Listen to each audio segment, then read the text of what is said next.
আপনারা সকলেই জানেন যে আজকের এই মুবারক মহাসমাবেশের আয়োজন সিরাতুল নবী মহাসম্মেলনের নামে হয়েছে। তাই সিরাতুল নবী সম্পর্কে দুই একটা কথা আমি আপনাদের খেদমতে তুলে ধরছি। অতীতে যে কয়েক বছর এই মাঠে সিরাত সম্মেলন হয়েছিল, তখনও আমি আপনাদেরকে সিরাতুল নবী কথাটার অর্থ বিস্তারিতভাবে বলে দিয়েছি। আমাদের মহানবী মুহাম্মদুর রাসূলুল্লাহ সাল্লাল্লাহু আলাইহি ওয়াসাল্লামের 63 বছরের পবিত্র জীবন ইতিহাসকে সিরাতুল নবী বলা হয়।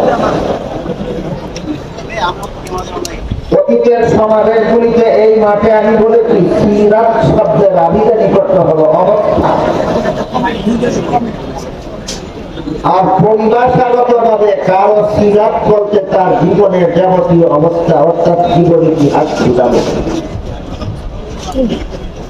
আর নবী শব্দটি আরবিতে দুভাবে ব্যবহৃত, একটা হলো নবী আর একটা হলো আন-নবী। সিরাত শব্দের সাথে আন-নবী শব্দের সন্ধি হয়ে সিরাতুল নবী শব্দটি গঠিত। নবী বলতে যে কোনো নবীকে বোঝায়, আর আন-নবী বলতে শুধু আমাদের মহানবীকে বোঝায়।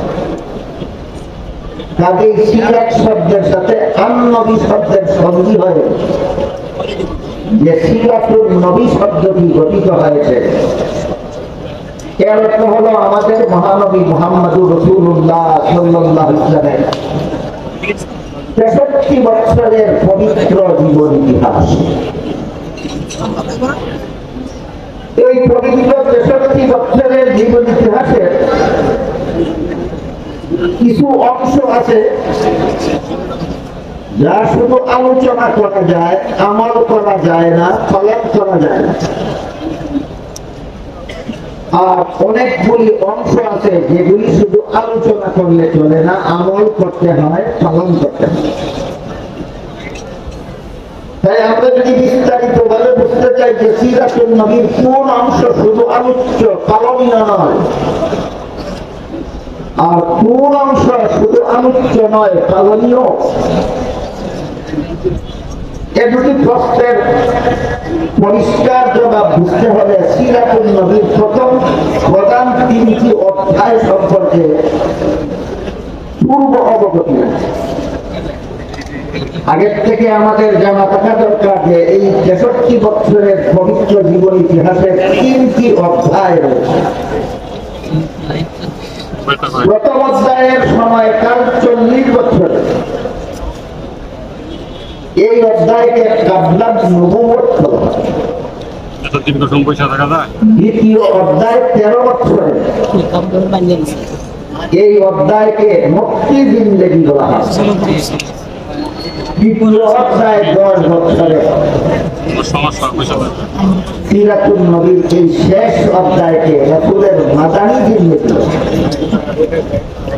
পরবর্তী কথাগুলি পরিষ্কারভাবে বোঝার স্বার্থে আমরা প্রথমেই মনে রাখি সিরাতুল নবীর প্রধান 3টি অধ্যায়। প্রথম অধ্যায় 40 বছরের, নাম কাবলাত নবুয়ত।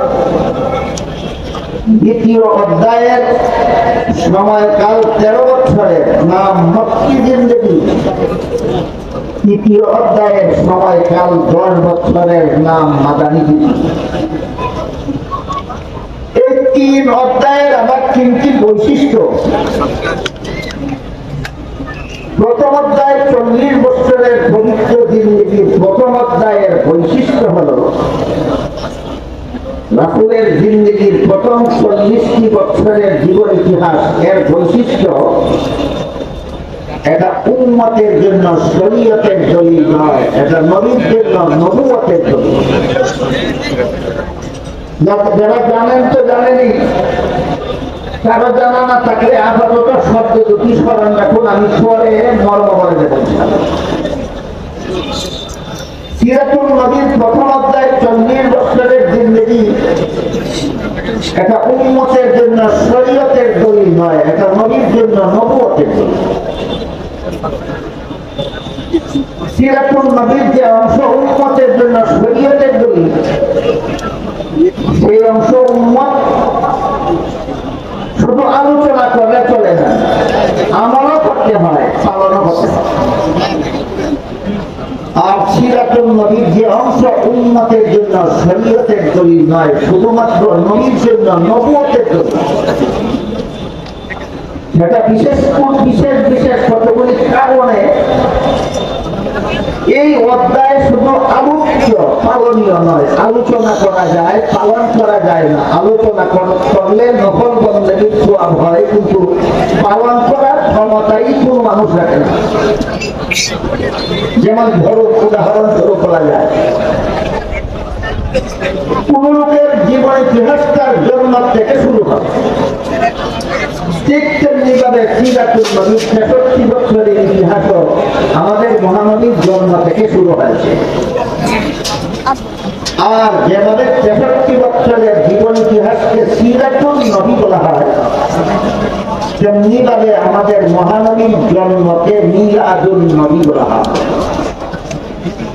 সিরাতুন নবীকে একটু পরিষ্কারভাবে বোঝার জন্যই পরিভাষাগুলি আমাদের মনে রাখা দরকার। যে ৬৩ বছরের জীবন ইতিহাসের নাম সিরাতুন নবী, আর নবীর জন্মের নাম মিলাদুন নবী। মহানবী মুহাম্মদুর রাসূলুল্লাহ সাল্লাল্লাহু আলাইহি ওয়াসাল্লামের পবিত্র জন্মকে মিলাদুন নবী বলা হয়। রাসূলের জন্মকালীন বেশ কিছু কথাবার্তা, বেশ কিছু অবস্থা, বেশ কিছু ঘটনাবলী এমন আছে আলোচনা করলে নফল ইবাদতের সওয়াব হয়, আলোচনা করলে নবুয়তের প্রমাণ পাওয়া যায়, আলোচনা করলে ঈমান সাজা হয়, আলোচনা করলে অমুসলিমদের ইসলাম গ্রহণের প্রেরণা জাগ্রত হয়। কিন্তু পালন করার সাধ্য কোনো মানুষের না। একটি উদাহরণ, রাসূল করিম সাল্লাল্লাহু আলাইহি ওয়াসাল্লাম মায়ের গর্ভ থেকে ভূমিষ্ঠ হওয়ার সাথে সাথে আল্লাহর শুকরিয়া আদায় করে দোয়া করেছেন। রাসূল করিম সাল্লাল্লাহু আলাইহি ওয়াসাল্লাম মায়ের গর্ভ থেকে খতনাকৃত অবস্থায় ভূমিষ্ঠ হয়েছেন। রাসূল করিম সাল্লাল্লাহু আলাইহি ওয়াসাল্লাম মায়ের গর্ভ থেকে নার কাটা অবস্থায় ভূমিষ্ঠ হয়েছে। বুঝাটাকে একটু দয়া করে বলুন, খতনাকৃত অবস্থায় ভূমিষ্ঠ হওয়া, নার কাটা অবস্থায় ভূমিষ্ঠ হওয়া, ভূমিষ্ঠ হওয়ার সাথে সাথে আল্লাহর শুকরিয়া আদায় করে দোয়া করা আর কোন মানুষের পক্ষে সম্ভব না, একমাত্র মহানবীর পক্ষে সম্ভব। তাহলে ঘটনাগুলি কার জন্য, কিসের দলিল? যদি উম্মতের জন্য শরীয়তের দলিল হতো, উম্মতকেও হত্যাকৃত অবস্থায় জন্ম হওয়ার ঘটনা অনুকরণ করতে হতো, পালন করতে হতো। যদি ঘটনা উম্মতের জন্য শরীয়তের দলিল হতো, উম্মতকেও নার কাটা অবস্থায় ভূমিষ্ঠ হওয়ার ঘটনা পালনীয় হতো। যদি উম্মতের জন্য শরীয়তের দলিল হতো, উম্মতকেও ভূমিষ্ঠ হওয়ার সাথে সাথে শুকরিয়া আদায় করে দোয়া করতে হতো। আগাম হচ্ছে, যতক্ষণ আগাম হবে ততক্ষণ আমরা নীরবতা পালন করবো। এটাই ইসলামে নীরবতা পালনের একটা নাম।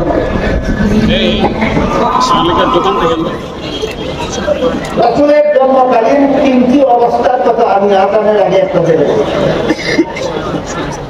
রাসূল মায়ের গর্ভ থেকে খতনাকৃত অবস্থায় ভূমিষ্ঠ হয়েছেন। বুঝাতে একটু দয়া করে বলুন তো, এটা কি পালনীয় না আলোচ্য? আলোচ্য। রাসূল মায়ের গর্ভ থেকে খতনাকৃত অবস্থায় ভূমিষ্ঠ হয়েছেন, এটা কি পালনীয় না আলোচ্য? রাসূল ভূমিষ্ঠ হওয়া মাত্রই আল্লাহ শুকরিয়া আদায় করে দোয়া করেছেন, এটা কি পালনীয় না আলোচ্য? মিলাদুন নবী পালনীয় হয় না। কেউ যদি বলে মিলাদুন নবী পালন করি, হয়তো না বুঝে তালে তালে বলে, আর না হয় বুঝে শুনে মিথ্যা মিলাদুন নবী পালনীয় নয়, মিলাদুন নবী আলোচ্য। এখান থেকে আমরা একটু মনে রাখি, মিলাদুন নবী পালনীয় না আলোচ্য। এরই আরেক নাম নবীর জন্য নবুয়তের জন্য, এরই আরেক নাম মিলাদুন নবী। পরবর্তী যে একটা কথা জানার জন্য আমরা এই কথাটা আবার বোঝার চেষ্টা করি। রাসূল করিম সাল্লাল্লাহু আলাইহি ওয়াসাল্লাম মা আমিনার গর্ভ থেকে ভূমিষ্ঠ হয়েছিলেন, কিন্তু দুধ পান করেছিলেন হালিমা সাদিয়া রাদিয়াল্লাহু আনহা। আমিনা হলেন রাসূলের গর্ভধারিণী মা, আর হালিমা হলেন রাসূলের দুধ মা। 100 টাকা নিয়ে আর হলো রক্ত পরীক্ষা। ঘুরে দেখতে বলুন তো, হালিমার নিজের কোনো সন্তান না হলে আমিনার সন্তানকে দুধ পান করাতে পারতেন? অবশ্যই। হালিমার নিজের একটা দুধ পানকারী শিশু ছেলে ছিল, এই জন্য হালিমা নিজের ছেলেকেও দুধ পান করাতেন, আমিনার ছেলেকেও দুধ পান করাতেন। এবার বলুন তো, তাহলে হালিমার দুধ পানকারী শিশু কতজন?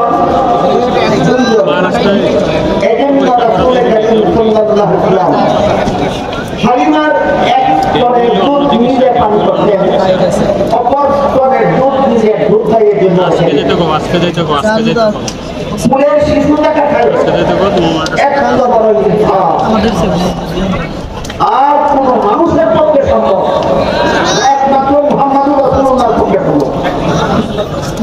এবার বলুন, ঘটনাটা উম্মতের জন্য শরীয়তের দলিল, নবীর জন্য নবুয়তের দলিল, পালনীয় না আলোচ্য?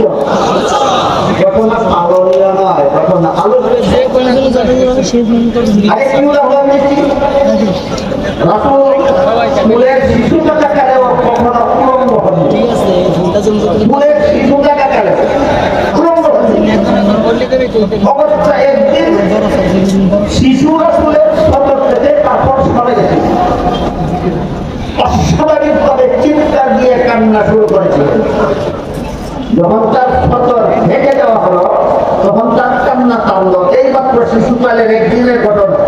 পরবর্তী জীবনে শিশুকালের এই একটি ঘটনা যখন স্মরণ হতো, রাসূলের লজ্জায় চেহারা মুবারক ফল দেখে। ঘটনা বুঝে থাকে বলুন, ফুলের শিশুটা থাকালে উলঙ্গ না হওয়া, এটা আর কোন মানবের পক্ষে সম্ভব? একমাত্র মহামানবের পক্ষে সম্ভব। তাহলে ঘটনাটা উম্মতের জন্য শরীয়তের দলিল হলো, নবীর জন্য নবুয়তের দলিল হলো। এটা পালনীয় না আলোচ্য? ঘটনা পালনীয় নয়, আলোচ্য। এটাকেই বলে নবীর জন্য নবুয়তের দলিল, উম্মতের জন্য শরীয়তের দলিল নয়। আরেকটি ঘটনা, রাসূলের 4 বছর বয়সে জিবরীল ফেরেশতা আসলেন, রাসূলকে শোয়ালেন, সিনা মোবারক রাখলেন, ভিতরের অঙ্গ প্রত্যঙ্গ বের করে ধুলেন, আবার ভিতরে ঢুকিয়ে সিলাই ছাড়া, মেডিসিন ছাড়া কাটা জোড়া লাগিয়ে দিলেন। রক্তপাত হলো না, ব্যথাও হলো না, সিলাইয়েরও দরকার হলো না, মেডিসিনেরও দরকার হলো না, সময়েরও দরকার হলো না। এটাকে ওই ভাষায় সাক্ষর সদর বলা হয়, বাংলায় বকবক বলা হয়। আমার দৃষ্টিতে শব্দ উভয়টাই কঠিন। এই জন্য সর্বস্তরের মুসলমানদের বোঝার সুবিধার্থে আমি এখানে বলে থাকি, কুদরতি অপারেশন। রাসূলের জীবনে এমন কুদরতি অপারেশন সর্বমোট 4 বার হয়েছে। প্রথম দফা হয়েছিল 4 বছর বয়সে। 4 বছর বয়স পর শিশু মুহাম্মদের এই যে কুদরতি অপারেশন হলো, এটা কি পালনীয় না আলোচ্য? অনুসরণ করা সম্ভব না আলোচনা করা সম্ভব?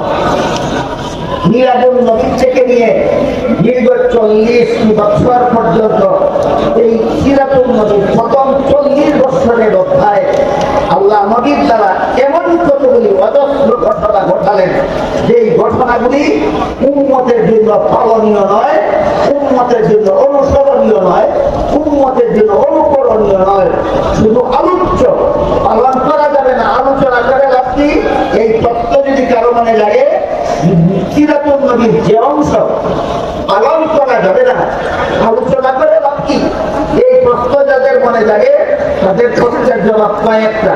এক নম্বর, আলোচনার দ্বারা নফল ইবাদতের শ্রম। এক নম্বর, আলোচনার দ্বারা নফল ইবাদতের শ্রম। দুই নম্বর, আলোচনার দ্বারা সিরাতুন নবী সম্পর্কে জ্ঞান লাভ হয়। তিন নম্বর, আলোচনার দ্বারা মুমিনের ঈমান তাজা হয়। চার নম্বর, আলোচনার দ্বারা বেঈমান কাফিরের জন্য নবীর নবুয়তের প্রমাণ হয়। আমি কি বোঝাতে পারলাম আপনাদেরকে? সিরাতুন নবীর যে অংশ পালনীয় নয়, আলোচ্য, সেই অংশের আলোচনা অনর্থক না উপকারিতা আছে? একটা দুটা না, অনেকগুলি।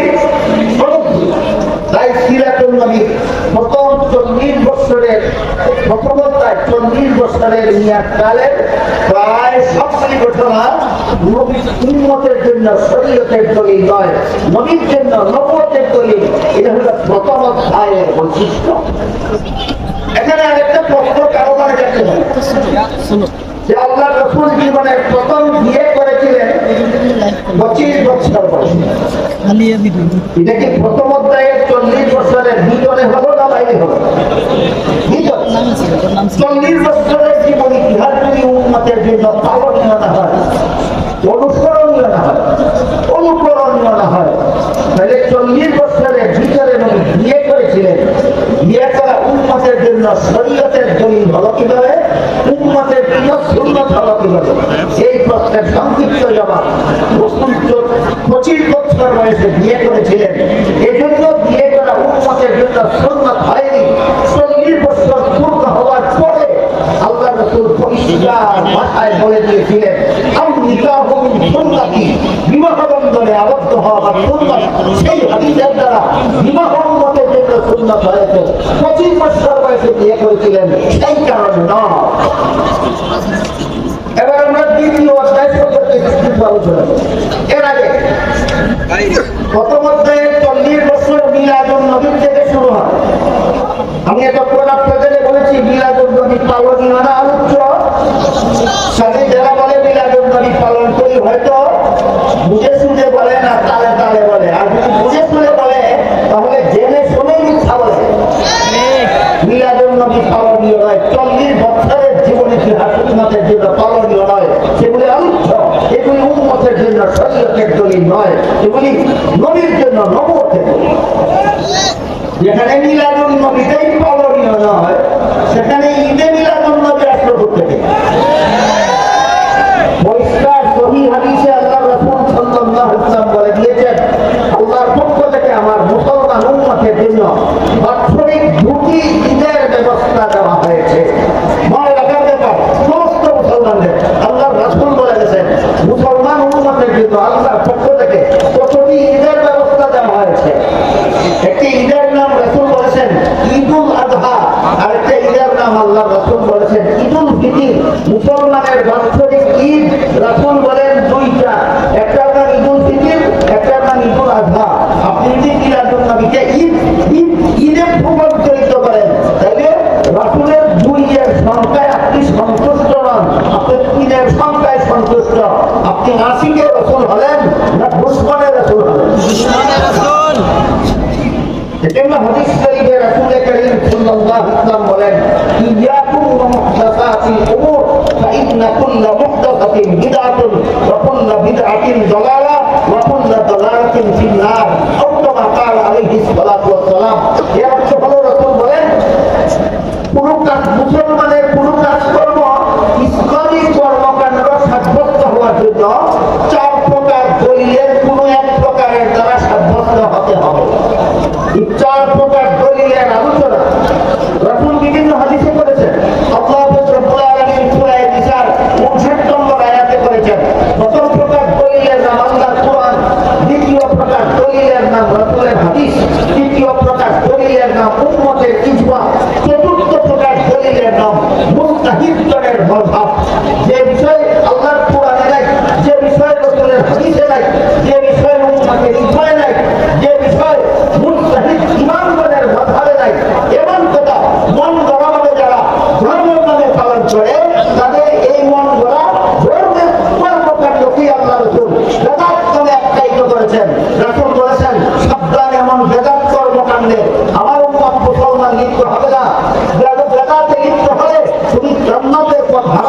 আর জান্নাতের পথ হারালে তোমাকে জাহান্নামের শাস্তি ভোগ করতে হবে। এবার এখান থেকে আমরা দুটি কথা মনে রাখার মতো, একটা হলো মিলাদুন নবী পালনীয় নয়, আলোচ্য। আরেকটা হলো মিলাদুন নবীর সাথে ঈদ শব্দের সংযোজন ইসলামী কোন দলিলের দ্বারা সাব্যস্ত নয়। মিলাদুন নবীর সাথে ঈদ শব্দের সংযোজন একদল বেদান্তীদের মন গড়া। মিলাদুন নবীর সাথে ঈদ শব্দের সংযোজন একদল বেদান্তীদের মন গড়া। এমন মন গড়াকে এই হাদিস শরীফে আল্লাহ রাসূল বেদাত বলেছেন। এই পর্যন্তই শেষ নয়, আপনারা লক্ষ্য করে থাকেন 1974 সালের পর থেকে, এর আগে ছিল না, মনে রাখবেন, এর আগে ছিল না বাংলাদেশে। 1974 সালের পর থেকে বাংলাদেশে কিছু লোক প্রতি বছরের 12ই রবিউল আউয়ালে একটা ঈদে মিলাদুন নবীর নামে একটা মিছিল বের করে, শোভাযাত্রা বের করে। এই শোভাযাত্রাকে তাদের ভাষায় বলে তাদের ভাষায় এই শোভাযাত্রার নাম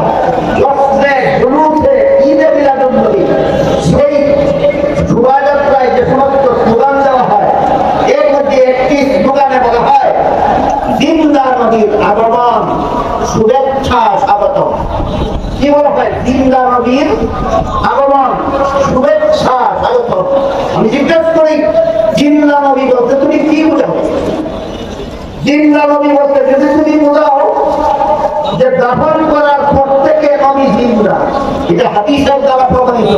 হাদিস শরীফে আল্লাহ রাসূল বলেছেন, আল আমবিয়াউ আহইয়াউন ফি কুবুরিহিম, নবী বলতে দাফন করার পরে তারা জীবিত হয়ে যান, জীবিত হয়ে রওজা শরীফের ভিতরে থাকে। তাহলে তুমি যদি জিন্দা নবী বলতে বোঝাও যে দাফনের পর থেকে জিন্দা, তাহলে আগমন কোথায় পাইলা? যে হাদিসে আছে আল্লাহ রাসূল বলেছেন দাফনের পরে নবী জিন্দা, সেই হাদিসে আছে আগমন না, রওজা শরীফের অবস্থান।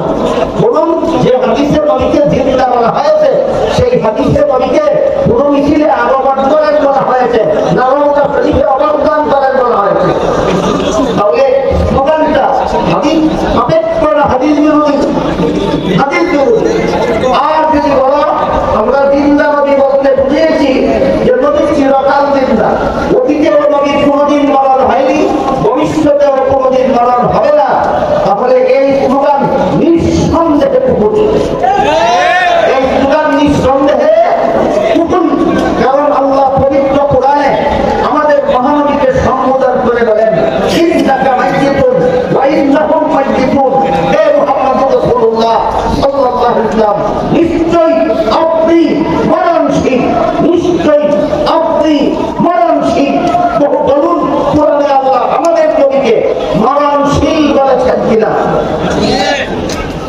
আল্লাহ বলেন মরণশীল, তিনি বলেন চিরঞ্জীব। তোমার স্লোগান কোরআনের পক্ষে না বিরুদ্ধে? তোমার স্লোগান আল্লাহর পক্ষে না বিরুদ্ধে? জমানার অবস্থা এমন ধারণ করেছে, এইভাবে যারা প্রকাশ্যে আল্লাহর বিরুদ্ধে স্লোগান দেয়, আল্লাহর কোরআনের বিরুদ্ধে স্লোগান দেয়, নবীর বিরুদ্ধে স্লোগান দেয়, নবীর হাদিসের বিরুদ্ধে স্লোগান দেয়, এরা নিজেদেরকে নিজেরা সুন্নি নামে প্রচার করে। এরা আসল সুন্নি নয়, সুন্নি নামে ঝুঁকাবাজ। কোরআন বিরোধী স্লোগান যারা দেয়, আল্লাহ বিরোধী স্লোগান যারা দেয়, হাদিস বিরোধী স্লোগান যারা দেয়, রাসূল বিরোধী স্লোগান যারা দেয়, সত্যই আশিকে রাসূল না আশিকে রাসূলের শব্দাবরণে ঝুঁকাবাজ। এরা আসলেই সুন্নি নয়, এরা সুন্নি নামে ঝুঁকাবাজ। এই হলো সিরাতুন নবীর প্রথম অধ্যায় সম্পর্কে কিঞ্চিত আলোচনা। এবার সিরাতুন নবীর দ্বিতীয় অধ্যায়। প্রথম অধ্যায়ের সমাপ্তিতে রাসূল কারীম সাল্লাল্লাহু আলাইহি ওয়াসাল্লামের কাছে কোরআন নাযিল শুরু হলো। 40 বছর পূর্ণ হওয়ার পর রাসূলের কাছে কোরআন নাযিল শুরু হলো। কোরআন নাযিল শুরু হলো। দীর্ঘ 23 বছর একটি পারা কোরআন নাযিল হয়েছে। এই 23 বছরে প্রায় 10 লক্ষ হাদিস কোরআনের ব্যাখ্যা স্বরূপ আল্লাহ রাসূলের কাছে পাঠিয়েছেন। উলামায়ে কেরামদের উদ্দেশ্যে, উলামায়ে কেরামদের জানা গিয়েছে মাদ্রাসার ছাত্রদের উদ্দেশ্যে বলি এবং যারা আলেম মাদ্রাসার ছাত্র তাদের উদ্দেশ্যে বলি,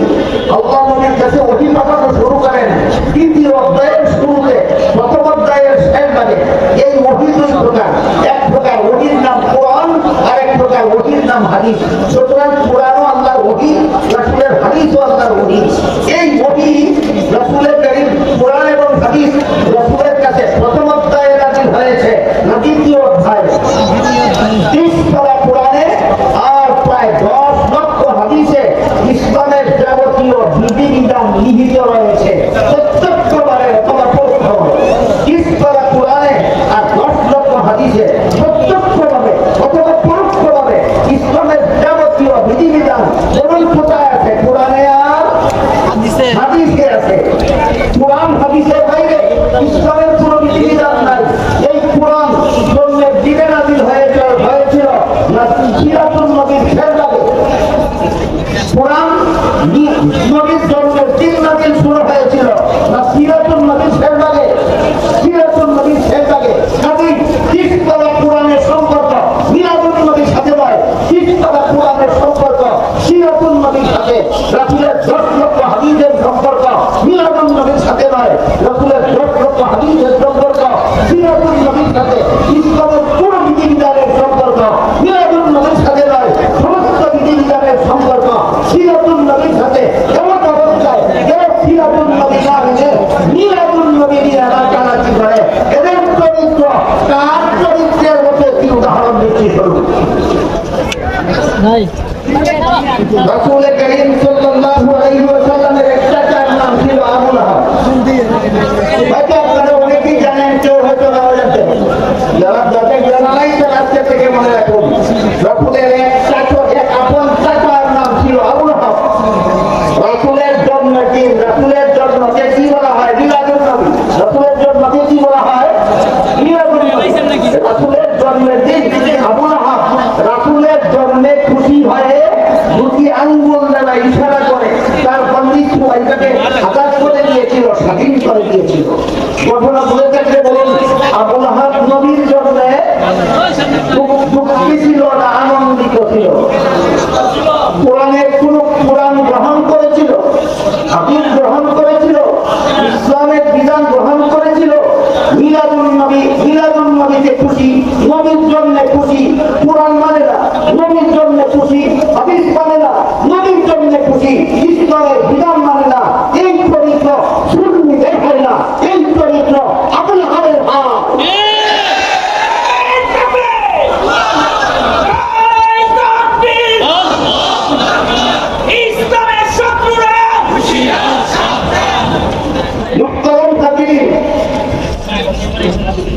কোরআন নাযিল শুরু হওয়ার পর থেকে, নবীর কাছে ওহী নাযিল শুরু হওয়ার পর থেকে এই মক্কার কুরাইশ বংশের লোকেরা জুলুম নির্যাতন শুরু করে দিল। দীর্ঘ 40 বছর পর্যন্ত যাকে আমির উপাধিতে ভূষিত করে রেখেছিল, দীর্ঘ 40 বছর পর্যন্ত যাকে সবচেয়ে বেশি মর্যাদা দিত, সবচেয়ে বেশি সম্মান করত, একমাত্র কোরআন হাদিসের কথা বলার কারণে এরাই সবচেয়ে বেশি দুশ্মনে পরিণত। তখনকার সময়ের একটি ঘটনা বলছি। এক সর্দারের নাম ছিল আবু জাহাল, আরেক সর্দারের নাম ছিল আখনাস। একদিন সিরাতুন নবীর 2য় অধ্যায়ে একদিন সর্দার আবু জাহাল সর্দার আখনাসকে জিজ্ঞাসা করলো, সর্দার আখনাস বলো তো, মুহাম্মদ যে সমস্ত কথাবার্তা বলে সত্য বলে না মিথ্যা? আবু জাহাল চিন্তা করে দেখলো, যদি বলি মিথ্যা বলে তাহলে প্রশ্ন আসবে, সেই লোকটা মিথ্যা বলে এই লোকটাকে 40 বছর পর্যন্ত আল আমিন বলছিল কেন? কথা বলতে বুঝতে পারতেছেন আপনারা? আপনাদের প্রশ্নে আবু জাহাল উভয় সংকটে পড়ে গেল। আবু জাহাল চিন্তা করে দেখে, আপনাদের প্রশ্নের জবাবে আবু জাহাল যদি বলে মুহাম্মদ মিথ্যা বলে, তাহলে প্রশ্ন করে বলবে সাথে সাথে এই লোকটা মিথ্যা বলে এই লোকটাকে 40 বছর পর্যন্ত আল আমিন বলছিল কেন? আর যদি বলে সত্য বলে, সাথে সাথে প্রশ্ন আসবে, মানে না কেন? বলুন, প্রশ্নের দ্বারা উভয় সংকটে পড়েছে কিনা? আবু জাহাল প্রশ্ন করেছিল আখনাস। উভয় সংকট এড়াতে গিয়ে আবু জাহাল করে একটা জবাব রেডি করলো। সেই জবাবে বলল, যতদিন পর্যন্ত মুহাম্মদ তার কাছে কোরআন নাযিল হওয়ার কথা বলেনি, ততদিন 40 বছর বলে গেলেন। যতদিন কোরআন নাযিলের কথা বলেনি, ততদিন ততদিন সত্য কথা বলেছে, এই জন্য ততদিন আল আমিন বলেছি। এখন থেকে কোরআন না দিলে কথা বলে, ওটা মিথ্যা বলে, এই জন্য এখন না দিলাম। এই জবাবের প্রতিবাদে আল্লাহ রব্বুল আলামিন সূরা আনআমের 43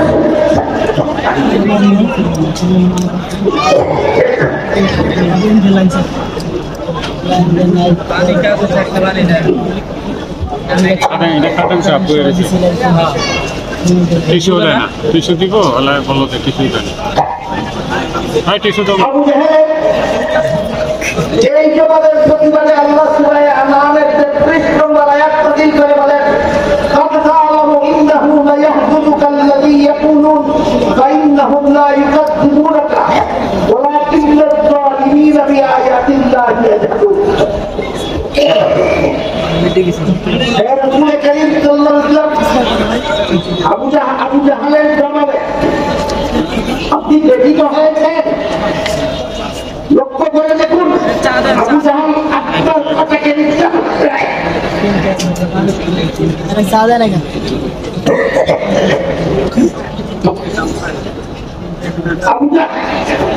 আবু জাহেল আপনার কথাকে মিথ্যা বলে না, আমার কোরআনকে মিথ্যা বলে। জন্ম থেকে 40 বছর নবী যা বলেছেন সব সত্য বলেছেন। এই জন্য নবী আল আমিন কোরআনের কথা বললেই নবী মৃত্যু হয়ে যান। তাহলে 40 বছরের রাসূলের রাসূল 40 নবীর প্রথম অধ্যায়ে 40 বছরের রাসূলের রাসূল তো আবু হাওয়া ছিল, আবু জাহল ছিল।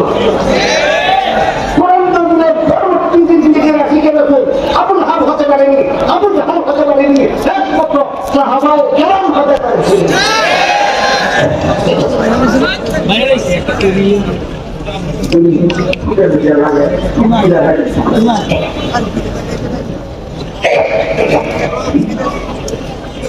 এখান থেকে শুরু হলো সংলাপ। এখান থেকে দীর্ঘ 40 বছর যারা রাসূলকে আল আমিন বলেছিল, রাসূলকে সবচেয়ে বেশি মর্যাদা দিত, তাদের উপর অমানবিক জুলুম অত্যাচার শুরু হলো। দীর্ঘ 13 বছর পর্যন্ত জুলুম অত্যাচার করেছে। এই অত্যাচারের বিবরণ দিয়ে শেষ করার মতো সময় আল্লাহর পক্ষ থেকে নির্দেশ ছিল, অত্যাচারের প্রতিশোধ নিতে যাবেন না, অত্যাচারের জবাব দিতে যাবেন না, অত্যাচারের প্রতিবাদ করতে যাবেন না, সম্পূর্ণ নিয়মে সহ্য করুন।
বিদেশি হামলা নীরবে সহ্য না করে জেহাদের উদ্যোগে দমন করার হুকুম দিলেন কেন? মক্কি জিন্দেগিতে জেহাদের হুকুম দিলেন না কেন? মাদানী জিন্দেগিতে জেহাদের হুকুম দিলেন কেন? তার কারণ হলো জেহাদ প্রাথমিকভাবে ফরজ হয় সরকারের উপর। জেহাদ কার উপর ফরজ হয়? মুসলমান সরকারের উপর ফরজ হয়। মক্কি জিন্দেগিতে রাসূলের সরকার ছিল না, জেহাদের দায়িত্বও ছিল না, জেহাদ করার অস্ত্রও ছিল না, জেহাদ করার সম্বলও ছিল না। এই জন্য আল্লাহ নীরবে সহ্য করার হুকুম দিয়েছেন। হিজরত করে মদিনা শরীফ যাওয়ার পর আল্লাহ রাসূল একটা রাষ্ট্র প্রতিষ্ঠা করলেন। এমন সেই রাষ্ট্র